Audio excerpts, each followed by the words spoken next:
Close to home, residential options for regional center clients. Managing changes, moving out of a family home. Hi, I'm Lisa with the Exceptional Family Resource Center. This is one module of a video series to help families learn about community-based residential options for people with developmental disabilities. When we think about a change in primary residence for an individual with a developmental disability, it can be easy to overlook the ripple effects.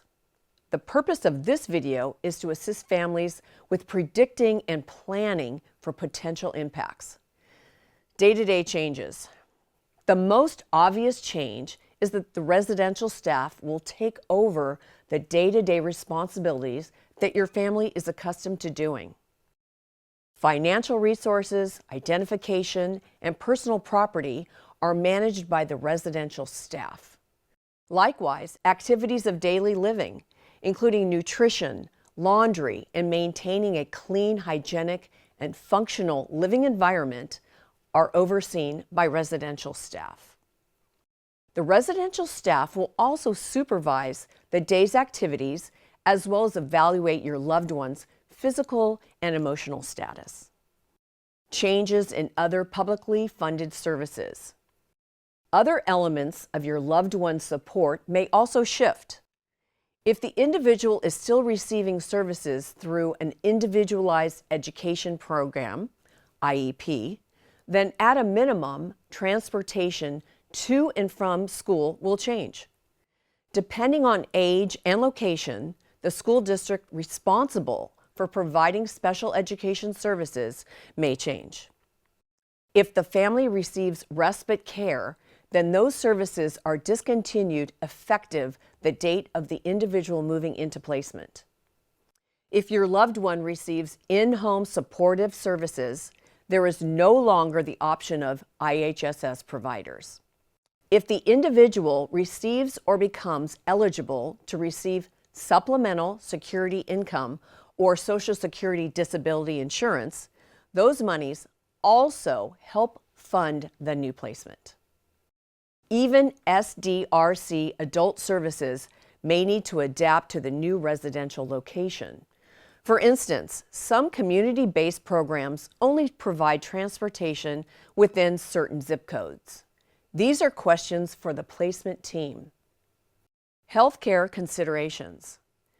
For individuals who require prescription medications, licensing requires certain packaging to mitigate risk of medication errors.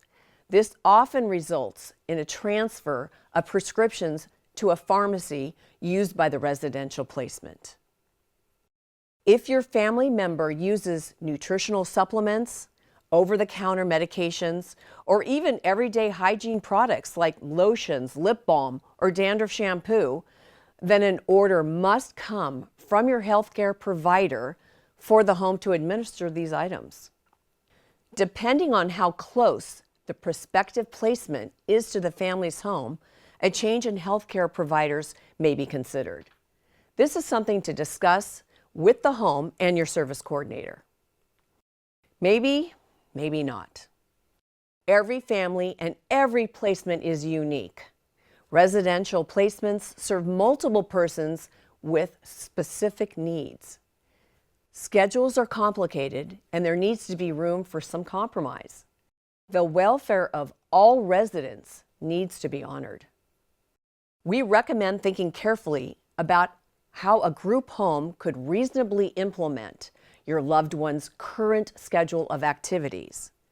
Some discussion between the family and the home operator may be helpful in coming up with a person-centered schedule that is doable for a residential facility. Keep in mind that schedules and details can be addressed and adjusted at quarterly individual program plan IPP meetings. Just like in a family home, the residential placement flexes to accommodate the ever-changing needs of its residents. EFRC has created a handout to minimize surprises that families will encounter. Just follow the QR code. Please reach out to EFRC if you would like support or customized assistance. From one parent to another, Where you live isn't who you are.